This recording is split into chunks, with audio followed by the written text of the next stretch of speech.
আমরা এখন জানব স্বামীর অধিকার এবং স্ত্রীর দায়িত্ব 12টা। এই 12টা দায়িত্ব যদি স্ত্রী পালন করে, স্বামীর হকগুলা, স্বামীর অধিকারগুলা যদি কোনো স্ত্রী যথাযথভাবে আদায় করতে পারে, এগুলো যদি দিয়ে দেয়, আশা করা যায় কোরআন এবং হাদিসের আলোকে আমরা বুঝতে পারি যে এই স্ত্রীলোক, এই মহিলা বিনা হিসাবে আল্লাহর জান্নাতে চলে যাবে। সুবহানাল্লাহ। তাহলে 12টা অধিকারের স্বামীর অধিকার, স্ত্রীর দায়িত্ব। 1 নাম্বার অধিকার, সকল বৈধ কাজে স্বামীর আনুগত্য পোষণ করা। স্বামী যতক্ষণ পর্যন্ত আল্লাহ পাকের বিধানের বিরুদ্ধে কোনো হুকুম না দেয় ততক্ষণ পর্যন্ত, অর্থাৎ বৈধ সকল কাজে স্বামীর আনুগত্য পোষণ করা স্ত্রীর উপর ওয়াজিব। এটা স্ত্রীর দায়িত্ব।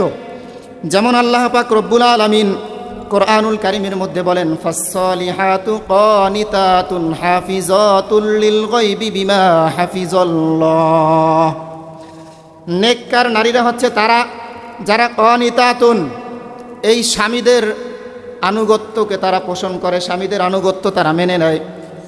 হযরত মুআয ইবনে জাবাল রাদিয়াল্লাহু তাআলা আনহু, দেখেন স্বামীর কতটা ইজ্জত, স্বামীর কতটা মর্যাদা আল্লাহর হাবিব সাল্লাল্লাহু আলাইহি ওয়াসাল্লাম দিয়েছেন। হযরত মুআয ইবনে জাবাল রাদিয়াল্লাহু তাআলা আনহু সিরিয়া থেকে আসলেন, শাম থেকে আসলেন। আসার পরে রাসূল করিম সাল্লাল্লাহু আলাইহি ওয়াসাল্লামকে একটা সেজদা দিয়ে ফেললেন। নবীজি সাল্লাল্লাহু আলাইহি ওয়াসাল্লাম তাকে জিজ্ঞাসা করলেন, মা হাযা ইয়া মুআয, হে মুআয তুমি এটা কি করলা, তুমি আমাকে কেন সেজদা দিলা? মুআয ইবনে জাবাল রাদিয়াল্লাহু তাআলা আনহু বলতেছেন, হে আল্লাহর রাসূল, আমি শাম দেশে ছিলাম, সিরিয়াতে ছিলাম। যতদিন আমি সেখানে ব্যবসার কাজে গিয়েছিলাম, যতদিন পর্যন্ত আমি সেখানে ছিলাম, আমি দেখলাম সেইখানকার মানুষরা, ওইখানকার যারা নেতৃত্ব স্থানীয় যারা আছে, যারা সম্মানিত ব্যক্তি আছে, তাদেরকে তারা সেজদা করে। আমি মনে মনে ভাবলাম, গোটা পৃথিবীর বুকে যত মাখলুক আছে, সমস্ত মাখলুকের মধ্যে যদি একজন কোনো ব্যক্তি সেজদা পাওয়ার অধিকারী হয়, সেই ব্যক্তি হচ্ছেন আপনি মুহাম্মাদুর রাসূলুল্লাহ সাল্লাল্লাহু আলাইহি ওয়াসাল্লাম। কথা শোনার পরে বিশ্বনবী সাল্লাল্লাহু আলাইহি ওয়াসাল্লাম মুআয ইবনে জাবাল রাদিয়াল্লাহু তাআলা আনহুকে বললেন, ইয়া মুআয লা তাফআল, কখনোই নয়, এই কাজটা তুমি কখনোই করবা না, আমাকে কখনো তুমি সেজদা দিবা না। তার মানে এখান থেকে একটু চিন্তা করে দেখেন তো, গোটা সৃষ্টি জগতের মধ্যে সর্বশ্রেষ্ঠ মাখলুক একজন, তিনি কে? বিশ্বনবী সাল্লাল্লাহু আলাইহি ওয়াসাল্লাম। তার উপরে কোনো পিশাব আছে? তার উপরে কোনো পিশাব আছে? জোরে বলুন, আছে? তার উপরে কোনো শ্রেষ্ঠত্ব আছে কারো? তাহলে বিশ্বনবী সাল্লাল্লাহু আলাইহি ওয়াসাল্লাম সেজদা দিতে নিষেধ করেছেন। তাহলে এমন কোন পীর বাবা আছে যার মাজারে গিয়ে আপনি সেজদা দিচ্ছেন? সে কি নবীর চেয়ে বড় হয়ে গেছে? অতএব এখান থেকে বোঝা যায় যেন কোনো পীর বাবাকে কাউকে সেজদা দেওয়া যাবে না। যদি কোনো ব্যক্তি কাউকে সেজদা দেয়, তাহলে কাকে সেজদা? তাহলে সে মুশরিক হয়ে গেল। কি হয়ে গেল? মুশরিক। তার ঈমান নাই, সে শিরিক করলো। এই মুশরিক ব্যক্তি জান্নাতে যাবে নাকি জাহান্নামে যাবে? জাহান্নামে যাবে। এরপরে রাসূল করিম সাল্লাল্লাহু আলাইহি ওয়াসাল্লাম বললেন, লাউ কুনতু আমিরান আহাদান আন ইয়াসজুদা লি আহাদিন লা আমরাতুল মারআতা আন তাসজুদা লি যাওজিহা লিইযামি হাক্কিহি আলাইহা। রাসূল করিম সাল্লাল্লাহু আলাইহি ওয়াসাল্লাম বললেন, হে মুআয ইবনে জাবাল, যদি আমি কাউকে আল্লাহ তাআলার পরে দুনিয়ার বুকে যদি কাউকে আমি সিজদা করার অনুমতি দিতাম, তাহলে আমি মুহাম্মদকে না, তাহলে আমি সিজদা করার অনুমতি দিতাম প্রত্যেকটি নারীকে তার স্বামীকে সিজদা দেওয়ার অনুমতি দিতাম। একটু চিন্তা করে দেখেন, নবী মুহাম্মদ নিজের ব্যাপারে সিজদার বেশি হক দাবি করে নাই। তিনি দাবি করেছেন যে প্রত্যেকটা স্ত্রী লোকের কাছে স্বামী সিজদা পাওয়ার অধিক হকদার। তাহলে সেজদা পাওয়ার 1 নাম্বার হকদার হচ্ছে আল্লাহ পাক রব্বুল আলামিন। তারপরেই হাদিসের মাধ্যমে যদি জানতে পাই, যেটা আমরা জানতে পাই সেটা হচ্ছে, যদি আল্লাহর পরে কাউকে সেজদা দেওয়ার অনুমতি থাকতো, তাহলে কোন ব্যক্তি সেজদা পাইতো বলেন তো? স্বামী পাইতো প্রত্যেকটা স্ত্রীর কাছে। এবার একটু চিন্তা করে দেখেন, ও আমার মা বোনেরা, আপনারা একটু চিন্তা করে দেখেন যে স্বামীদের কতটা মর্যাদা আল্লাহর রাসূল দিয়েছেন, কতটা মর্যাদা ইসলাম দিয়েছে, আপনি আমি দিচ্ছি না। 2 নাম্বার স্বামীর অধিকার, এই 2 নাম্বারের মধ্যে 3টা আছে। 12টা বলবো কিন্তু 12টা আপনারা গুনেন। 2 নাম্বারের মধ্যে 3টা আছে। 1 নাম্বার স্বামীর সম্পদের হেফাজত করা। অনেক নারী আছে স্বামী যখন ঘর থেকে বের হয়ে যায় এই স্বামীর সম্পদের হেফাজত করে না, এই স্বামীর সম্পদগুলো না জানিয়ে তার অনেক আত্মীয় স্বজন বন্ধু বান্ধবদেরকে দিয়ে দেয়। আছে না নাই বলেন তো? আছে। হ্যাঁ, দিতে পারবেন যদি আপনার বাবা মা অসুস্থ থাকে, যদি তারা গরিব হয়, তাদেরকে দিতে পারবেন তখন যখন আপনার স্বামীর অনুমতি নেবেন তখন। তার আগে আপনি দিতে পারবেন না। চিকিৎসার অভাবে যদি বাবা মা মারাও যায় তারপরও দেওয়া যাবে না। কারণ আল মারআতু রাইয়াতুন ফি বাইতিহি যাওজিহা, আল্লাহর নবী বলেন প্রত্যেকটা নারী তার স্বামীর ঘরের কেয়ারটেকার। কেয়ারটেকারের কাজ কি? রক্ষণাবেক্ষণ করা, দেখাশোনা করা। তাহলে আপনি আপনার স্বামীর সম্পদের রক্ষণাবেক্ষণকারী, আপনি এগুলো দেখাশোনা করে রাখবেন। আপনি যদি এই আমানতের খেয়ানত করেন তাহলে তো আপনি জান্নাতে যেতে পারবেন না, জাহান্নাম আপনার জন্য ওয়েট করতেছে। 2 নাম্বার স্বামীকে সম্মান করা। আজকের যুগে অনেক নারী আছে যারা স্বামীকে ইজ্জত করে না, সম্মান করে না। আছে না নাই বলেন তো? তাহলে স্বামীকে সম্মান করা এটা স্বামীর অধিকার আর স্ত্রীর দায়িত্ব। স্বামীকে আমরা কেন সম্মান করব না? যেখানে আল্লাহর নবী সম্মান করেছেন। যদি কাউকে সেজদা করার অনুমতি দিতাম তাহলে প্রত্যেকটা নারীকে বলতাম তার স্বামীকে সেজদা করার জন্য। তাহলে অবশ্যই আমাদের স্বামীদেরকে সেজদা মানে স্বামীদেরকে সম্মান করতে হবে। 3 নাম্বার স্বামীর গোপনীয়তা রক্ষা করা। স্বামী এমন একটা বন্ধু, আল্লাহ পাক রব্বুল আলামিন বলেছেন হুন্না লিবাসুল লাকুম ওয়া আনতুম লিবাসুল লাহুন্না। স্বামী হচ্ছে স্ত্রীর পোশাক আর স্ত্রী হচ্ছে স্বামীর পোশাক। পোশাক যেমন আমাকে বাহিরের বিপদ আপদ থেকে রক্ষা করে, বাহিরের বিভিন্ন দূষিত বাতাস থেকে রক্ষা করে, এই স্বামী স্ত্রীকে রক্ষা করবে, হেফাজত করবে, আর স্ত্রী স্বামীকে রক্ষা করবে, হেফাজত করবে। তাহলে এই 2 নাম্বারের মধ্যে আমরা 3টা পাইলাম, আর আগে পাইলাম একটা। টোটাল গেল কয়টা? 4টা। 5 নাম্বার অধিকার ফিজিক্যাল রিলেশনে সাড়া দেওয়া। عن أبي هريرة رضي الله تعالى عنه قال قال رسول الله صلى الله عليه وسلم إذا دعا رجل امرأة إذا فراشه فأبت فبات غضبان لعنتها الملائكة حتى تصبح। যখন কোনো স্বামী তার স্ত্রীকে ফিজিক্যাল রিলেশনের জন্য বিছানায় ডাকে তখন যেই স্ত্রী লোক ঘাড় তেরামি করে, বেয়াদবি করে, অসম্মান করে, বিভিন্নভাবে সে বিভিন্ন অজুহাতের কারণে কোনো বৈধ কোনো কারণ ছাড়াই সে যখন এটাকে অস্বীকৃতি জানায়, যখন সে ঘাড় তেরামি করে আসে না, হাদিসের মধ্যে রাসূল বলেন লাআনাতুল মালাইকাতু হাত্তা তুসবিহা, তখন ফেরেশতারা সারাটা রাত যাবত একেবারে সুবহ সাদেক পর্যন্ত ওই নারীর জন্য বদদোয়া করতে থাকেন, লানত করতে থাকেন, অভিশাপ দিতে থাকেন। তাহলে এটা স্বামীর অধিকার আর স্ত্রীর দায়িত্ব যে ফিজিক্যাল রিলেশনে যদি কোনো স্বামী তার স্ত্রীকে ডাকে, এমনকি তার যদি পাকের অবস্থায় থাকে, পাক করতেছে, রান্না বান্না করতেছে, এমন অবস্থায় থাকলেও স্বামীর ডাকে সাড়া দিতে হবে। 6 নাম্বার অধিকার স্বামীর অনুমতি ছাড়া নফল রোজা রাখা যাবে না। স্বামী যদি ঢাকায় থাকে, স্ত্রী যদি গ্রামে থাকে, তখন নফল রোজা রাখতে পারবে। কিন্তু স্বামী এখন বাড়িতে আসছে, 10 দিন 12 দিন 15 দিন 1 মাসের জন্য থাকবে। এখন এই মুহূর্তে আপনি নফল রোজা রাখার অনুমতি নাই, স্বামীর কাছ থেকে অনুমতি নিয়ে তারপর নফল রোজা রাখতে হবে। উম্মাহাতুল মুমিনিন হযরত আয়েশা সিদ্দিকা রাদিয়াল্লাহু তাআলা আনহা বলেন, আমি যখন আল্লাহ প্রদত্ত অসুস্থ হইতাম, রমজান মাসের আমার যে রোজাগুলো কাজা হতো, এই রমজান মাসের রোজাগুলো আমি পরবর্তী শাবান মাসে রাখতাম। একটু চিন্তা করে দেখেন, রমজানের রোজা যদি কাজা হয়, নারীদের জন্য বিধান হচ্ছে পরের শাওয়াল মাসেই রাখা অথবা তার পরবর্তী মাসে রাখা, যত দ্রুত সম্ভব রাখা। কিন্তু আম্মাজান কেন রাখতেন? কারণ আম্মাজান জানেন যে আল্লাহর নবী সাল্লাল্লাহু আলাইহি ওয়াসাল্লাম শাবান মাসে বেশি বেশি রোজা রাখেন। তাহলে আল্লাহর নবী এই 11টি মাসের মধ্যে আমাকে যে কোনো মুহূর্তে তার দরকার হতে পারে, আমার স্বামীর যেন কষ্ট না হয়, সেই জন্যে আম্মাজান এই রমজানের কাজা রোজাগুলো কোথায় রাখতেন? শাবান মাসে গিয়ে রাখতেন। 7 নাম্বার অধিকার স্বামীর অপছন্দনীয় ব্যক্তিকে ঘরে আসতে দেওয়া যাবে না। স্বামী যাদেরকে অপছন্দ করে তাদেরকে ঘরে আসার অনুমতি দিতে পারবে না কোনো স্ত্রী। এমনকি যদি স্বামী তার শ্বশুর শাশুড়িকেও অপছন্দ করে, অর্থাৎ স্ত্রীর পিতামাতাকেও যদি অপছন্দ করে, তাদেরকেও ঘরে আসার অনুমতি দিতে পারবে না। এটা স্বামীর অধিকার আর স্ত্রীর দায়িত্ব। নবীর স্ত্রী উম্মে হাবিবা রাদিয়াল্লাহু তাআলা আনহা, আমাদের কি হয়? নবীর স্ত্রী আমাদের মা, আম্মাজান উম্মে হাবিবা রাদিয়াল্লাহু তাআলা আনহার একটা ঘটনা। এই আম্মাজান যখন নবীর স্ত্রী ছিলেন না, আম্মাজানের একটা পরিচয় হচ্ছে, আম্মাজান কাফেরদের মধ্যে কট্টরপন্থী কাফের আবু সুফিয়ানের নাম শুনছেন? এই আবু সুফিয়ান এমন একটা কাফের, 31টি বছর যাবৎ আমার নবীকে কষ্ট দিয়েছে। 31টি বছর যাবৎ আমার নবীর বিরুদ্ধাচরণ করেছে, যুদ্ধ করেছে, আমার নবীকে নানান রকমের কষ্ট দিয়েছে। এই আবু সুফিয়ানের কন্যা হচ্ছে উম্মে হাবিবা রাদিয়াল্লাহু তাআলা আনহা। উম্মে হাবিবা রাদিয়াল্লাহু তাআলা আনহা যখন রাসূলের সাথে বিবাহ হয় না, তার আগেই তার আরেকটা বিবাহ হয়েছিল। এই স্বামী এবং স্ত্রী মিলে তারা ইসলাম ধর্ম গ্রহণ করেছিল।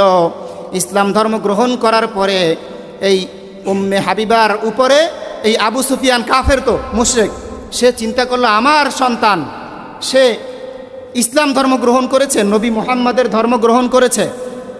এবার কি করলো আবু সুফিয়ান? উম্মে হাবিবার উপরে অত্যাচার নির্যাতন শুরু করে দিলেন। এবার উম্মে হাবিবা রাদিয়াল্লাহু তাআলা আনহা আবু সুফিয়ানের এই অত্যাচার নির্যাতন সহ্য করতে না পেরে তিনি কি করলেন? হিজরত করে আবিসিনিয়ায় গেলেন, হাবশায় চলে গেলেন স্বামী এবং স্ত্রী। যাওয়ার পরে কিছুদিন থাকলেন। থাকার পরে উম্মে হাবিবা রাদিয়াল্লাহু তাআলা আনহা স্বপ্নে দেখলেন আমার স্বামীর চেহারাটা বিকৃত হয়ে গেছে, কেমন জানি ফ্যাকাশে হয়ে গেছে। উম্মে হাবিবার ঘুম ভেঙে গেল। ঘুম ভাঙার পরে তিনি চিন্তা করতেছেন, হায়, না জানি আমার স্বামীর উপরে কোন বিপদ আসে। কিছুদিন পরে এই স্বপ্নের ব্যাখ্যা তার সামনে উপস্থিত হলো।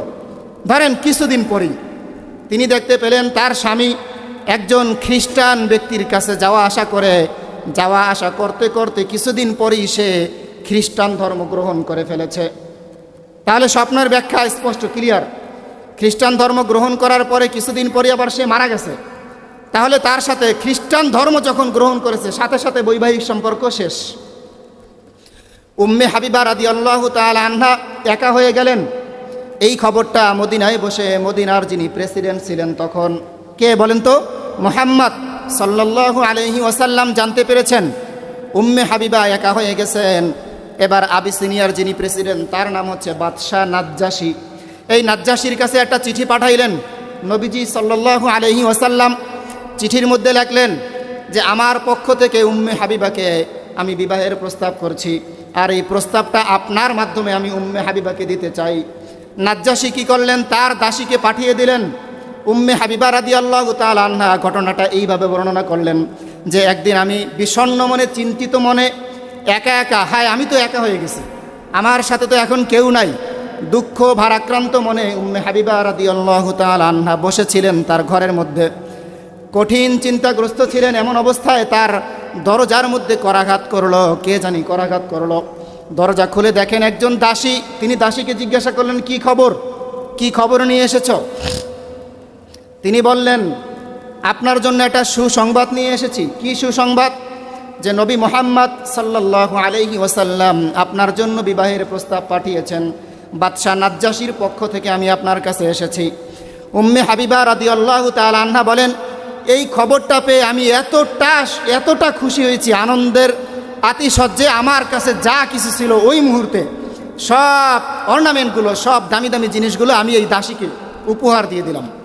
তাহলে তাদের বিবাহ হয়ে গেল। কিভাবে? বিদেশে থাকতেও যে বিবাহ হয়, এটা একটা প্রমাণ। নবীজি মদিনায় আর উম্মে হাবিবা আবিসিনিয়ায়, হাবশায়, তাদের বিবাহ হয়ে গেল। কিছুদিন পরে নবীজি সাল্লাল্লাহু আলাইহি ওয়াসাল্লাম উম্মে হাবিবাকে নেওয়ার ব্যবস্থা করলেন। এর মধ্যে আরেকটা ঘটনা ঘটে গেল যে সিরিয়া থেকে, শাম থেকে আবু সুফিয়ান আসতেছিল তার কাফেলা নিয়ে। এদিক দিয়ে মুসলমানরা তাদেরকে আক্রমণ করলো। আক্রমণ করার পরে এই আবু সুফিয়ান চিন্তা করলো যে নবী মুহাম্মাদের ঘরে তো আমার কন্যা আছে, তাহলে মুসলমানরা যেহেতু আমার কাফেলাকে আক্রমণ করেছে, আমি তো শেষ হয়ে যাব। অন্তত পক্ষে আমার কন্যার কাছে যদি আমি যাই, তাহলে হয়তো আমার জীবনটা বেঁচে যাবে। সে চুপি চুপি মদিনায় ঢুকলো। মদিনায় ঢোকার পরে উম্মে হাবিবা রাদিয়াল্লাহু তাআলা আনহার ঘরে প্রবেশ করলেন। প্রবেশ করার পরে বাবাকে দেখার পরে অনেক দিন পরে বাবাকে দেখেছে মেয়ে। মায়া তো অবশ্যই আছে, বাবা যদিও মুশরিক, বাবাকে শ্রদ্ধা করলো, সম্মান করলো, বাবা কেমন আছেন। কিন্তু কিছুক্ষণ পরেই দেখলো উম্মে হাবিবা অল্প একটু দূরে ছিলেন। এর মধ্যে নবীজির বিছানাটা ওখানে পাতানো ছিল, নবীজি যেই খাটের মধ্যে শুইতেন ওই বিছানাটা ওখানে পাতানো ছিল। এই আবু সুফিয়ান মুশরিক কাফের বেদুইন, এই কাফের কি করলো, ওই বিছানাটার মধ্যে বসার জন্য কেবলমাত্র চেষ্টা করতেছে, বসবে বসবে ভাব। উম্মে হাবিবা রাদিয়াল্লাহু তাআলা আনহা দৌড় দিয়ে চলে এসেছেন। দৌড় দিয়ে চলে এসে বিছানাটাকে এইভাবে গুটিয়ে নিয়েছেন। গুটিয়ে নেওয়ার পরে এই আবু সুফিয়ান অবাক হয়ে গেলেন, হতবাক হয়ে গেলেন। ব্যাপার কি হাবিবা, আমি কি এই বিছানার যোগ্য নই, নাকি এই বিছানাটা আমার যোগ্য নই? উম্মে হাবিবা রাদিয়াল্লাহু তাআলা আনহা বললেন, হে আমার বাবা, আপনি আমার বাবা হতে পারেন ঠিক আছে, কিন্তু এই বিছানাটা হচ্ছে আল্লাহর নবী মুহাম্মদ সাল্লাল্লাহু আলাইহি ওয়াসাল্লামের কোনো মুশরিক বেদুইন কাফের এই বিছানায় বসতে পারে না। আপনি হচ্ছেন মুশরিক, এই নবীজির বিছানায় আপনার বসার অনুমতি নাই। একটু চিন্তা করে দেখেন, আপনার স্বামী যদি আপনার বাবা মাকেও অপছন্দ করে, আপনার স্বামীর বিছানায়ও আপনি এই বাবা মাকে বসার অনুমতি দেওয়া যাবে না। এই ঘটনা থেকে আমরা বুঝতে পারি যে স্বামীর অধিকার কতটা বেশি, যে স্বামীর সম্মানের জন্য এই মুশরিক বাবাকেও কি করতে দিল না, বসতে দিল না। যদি আপনার বাবা মাও হয়, আপনার ঘরে প্রবেশের অনুমতি নাই, আপনার স্বামী যদি তাদেরকে অপছন্দ করে, একটু বুঝে নিন। তারপরে হচ্ছে 8 নম্বর অধিকার, স্বামীর অধিকার, স্ত্রীর দায়িত্ব। সম্ভব হলে স্বামীকে আর্থিকভাবে সহযোগিতা করা। স্বামী যদি গরিব হয়, এটা স্ত্রীর উপরে বাধ্যতামূলক না, কিন্তু যদি সম্ভব হয় তাহলে স্বামীর এই অভাব দূর করার জন্য স্বামীকে আর্থিকভাবে সহযোগিতা করা। তারপরে 9 নম্বর অধিকার হচ্ছে নিজেকে সাজিয়ে গুছিয়ে স্বামীর সামনে প্রেজেন্ট করা।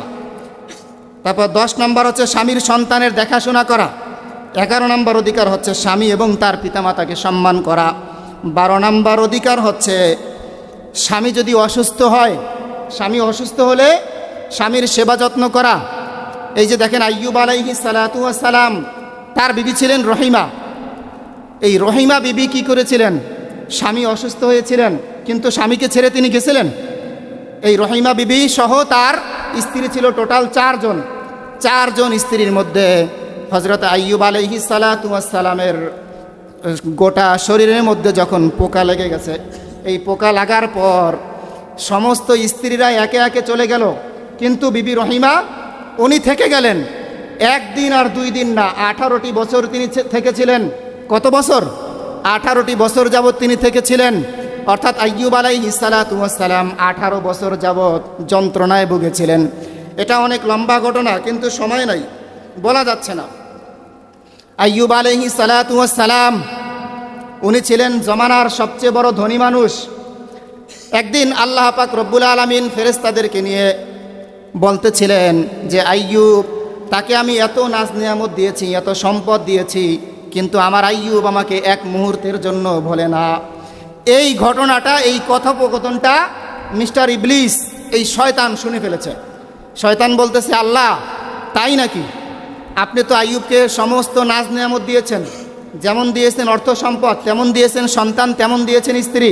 তাকে তো আপনি দুনিয়ার বুকে কোনো অভাব দেন নাই, সে তো আপনার 24টা ঘন্টা আপনার শুকর আদায় করবেই। আল্লাহ পাক রব্বুল আলামিন বলতেছেন, না না শয়তান না, আমার আইয়ুবকে যত বড় বিপদে আমি ফেলি না কেন, এই আমার আইয়ুব এক মুহূর্তের জন্য আমাকে বলবে না। তারপরে কি করলো শয়তান? আল্লাহ পাকের কাছে চ্যালেঞ্জ ছুড়ে দিল যে আল্লাহ না, আপনি সামান্য একটু বিপদ দিয়ে দেখেন। আল্লাহ পাক রব্বুল আলামিন বললেন, ঠিক আছে তাহলে বিপদ দিব। বিপদ দেওয়ার পরে এই শুরু হলো আইয়ুব নবীর উপরে পরীক্ষা। 1 নম্বর পরীক্ষা আসলো তার সম্পদের উপরে। সম্পদগুলো বিভিন্নভাবে ক্ষতিগ্রস্ত হলো। আইয়ুব বলতেছেন আলহামদুলিল্লাহ। জিজ্ঞাসা করা হলো, আপনি আলহামদুলিল্লাহ কেন বললেন? তিনি বললেন, এই সম্পদের মালিক আমি না, সম্পদের মালিক হচ্ছেন একজন। তিনি কে? আল্লাহ পাক রব্বুল আলামিন। যার সম্পদ সে নিয়েছে, আমার তো দুঃখ করার, আফসোস করার কোনো কিছুই নাই। তারপরে হচ্ছে তার সন্তানদের উপরে আক্রমণ আসলো। সন্তানরা একবার ছাদ ভেঙে একেবারে 6টা সন্তান ছিল একসাথেই মারা গেল। এরপরে স্ত্রীরা তার শরীরের মধ্যে রোগাক্রান্ত যখন হলো তখন স্ত্রীরা পর্যন্ত চলে গেল। যখন স্ত্রীরা পর্যন্ত চলে গেল, একজন রইল। এই আইয়ুব নবী জিজ্ঞাসা করলেন, হে রহিমা, তুমি কেন যাচ্ছ না?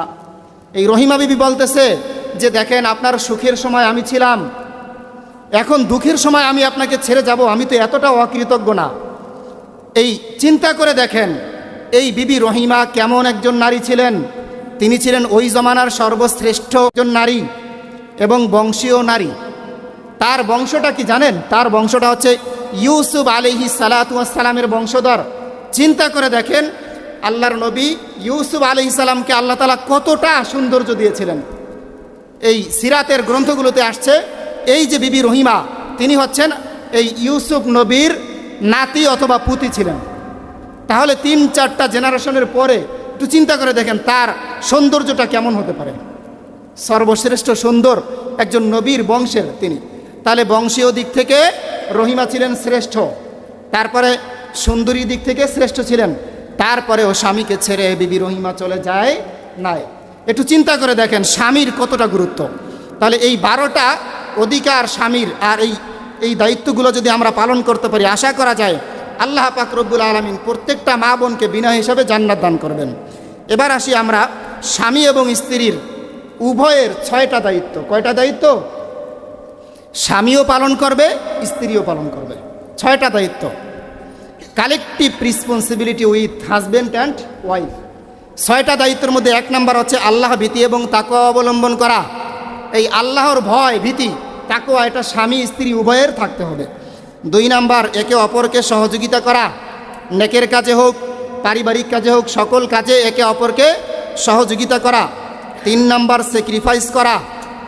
স্যাক্রিফাইস করা, একটা ভুল করেছে, অন্য অন্য গুণ তো আছে, এই গুণগুলি দেখে আমার একটু মানিয়ে নেওয়া যে আমার স্ত্রী একটা অন্যায় করেছে, তার তো আরও ভালো 5টা গুণ আছে, ওই গুণগুলো দেখা। স্বামীও স্ত্রীও চিন্তা করবে আমার স্বামী একটা বিষয় না হয় খারাপ, কিন্তু আমার স্বামীর আরও অন্যান্য বিষয় আছে, এগুলো ভালো। এজন্য স্যাক্রিফাইস করা। No one is perfect in this world. গোটা পৃথিবীর বুকে এমন কোনো ব্যক্তি বলতে পারবে যে আমি একেবারে পারফেক্ট, আমার কোনো ভুল নাই? তাহলে ভুল আপনারও আছে, আপনার স্ত্রীরও আছে, এটা মানিয়ে নেওয়া।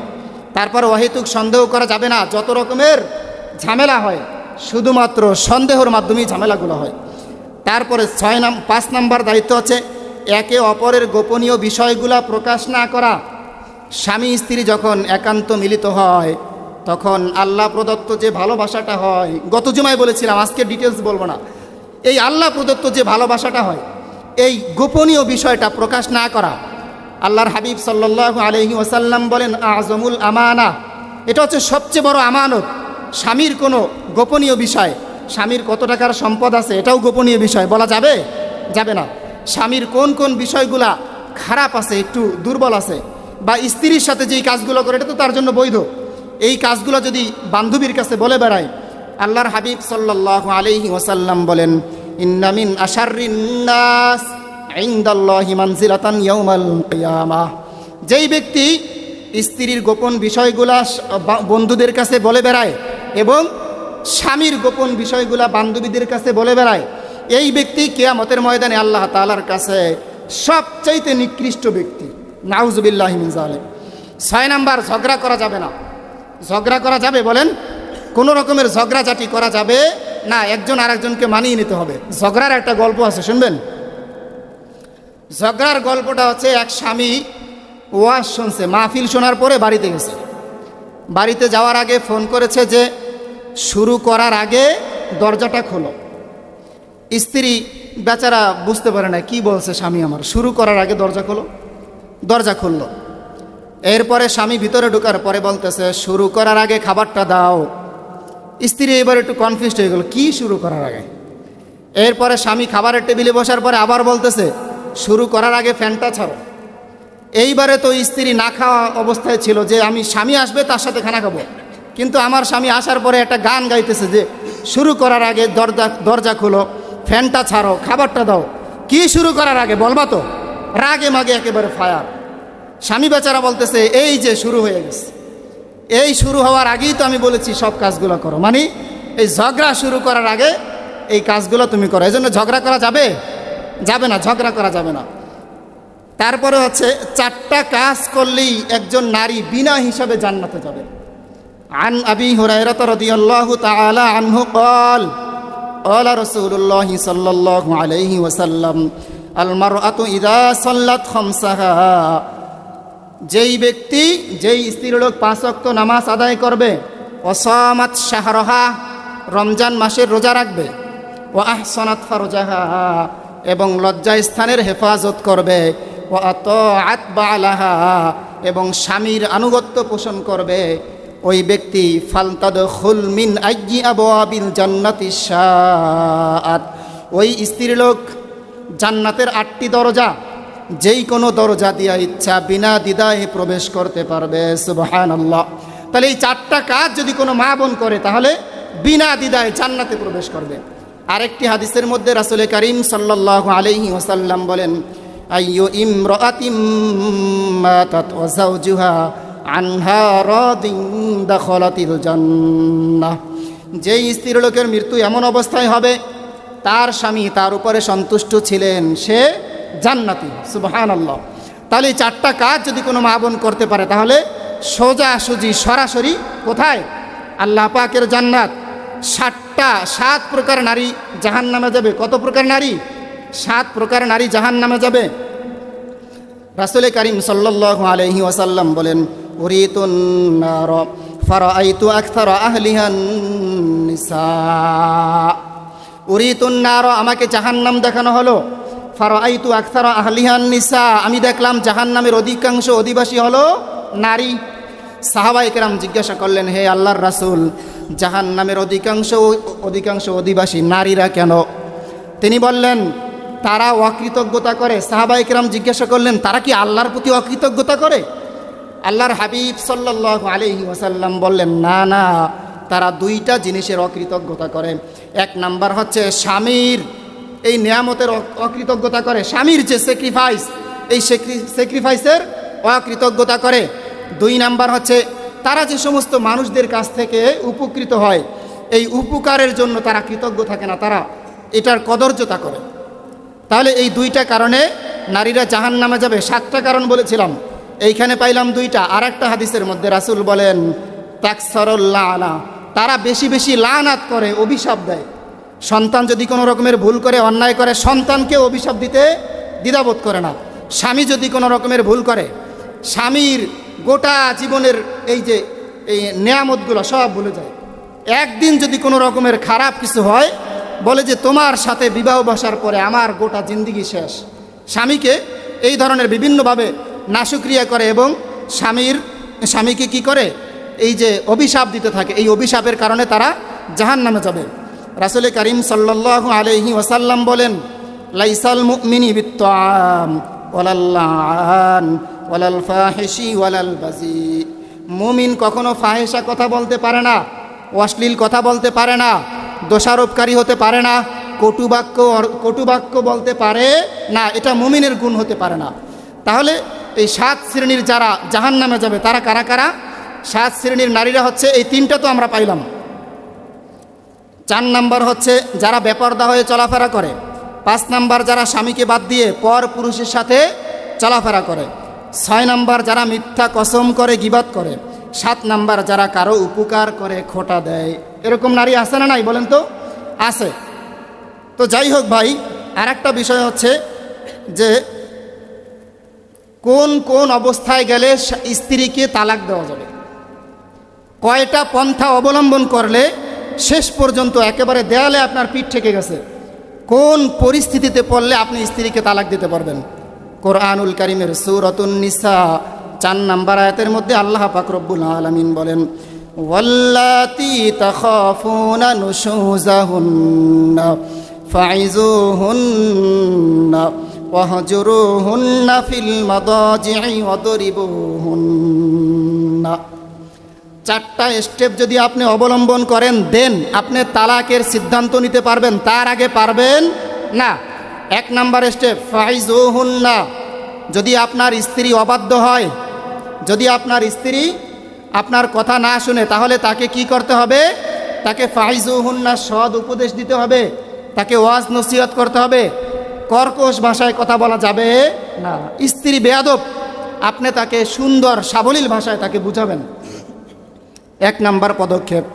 2 নাম্বার পদক্ষেপ, বিছানা আলাদা করে দাও। বিছানা আলাদা করে দেওয়ার ব্যাপারটা গত জুমায় বলেছিলাম। মানে এক চকিতেই আপনি শুইলেন, একজন একদিকে আর একজন আর একদিকে। যদি তাতে সে ফিরে না আসে তাহলে একজন খাটের উপরে আর একজন খাটের নিচে। যদি তাতেও সে ফিরে না আসে, অনুশোচনা না হয়, তাহলে একজন এক রুমে আর একজন আর এক রুমে। শর্ত হচ্ছে পরিবারের অন্য কেউ জানতে পারবে না। কারণ কি বলেন তো, স্বামী স্ত্রীর মধ্যে ডিভোর্স হয় বেশিরভাগ ক্ষেত্রে এই তৃতীয় পক্ষের কারণে। আপনার এবং স্ত্রীর মধ্যে ঝামেলা যখন নাকি তৃতীয় পক্ষ ঢুকে যায় তখনই ঝামেলাটা হয়ে যায়, ডিভোর্স হয়ে যায়।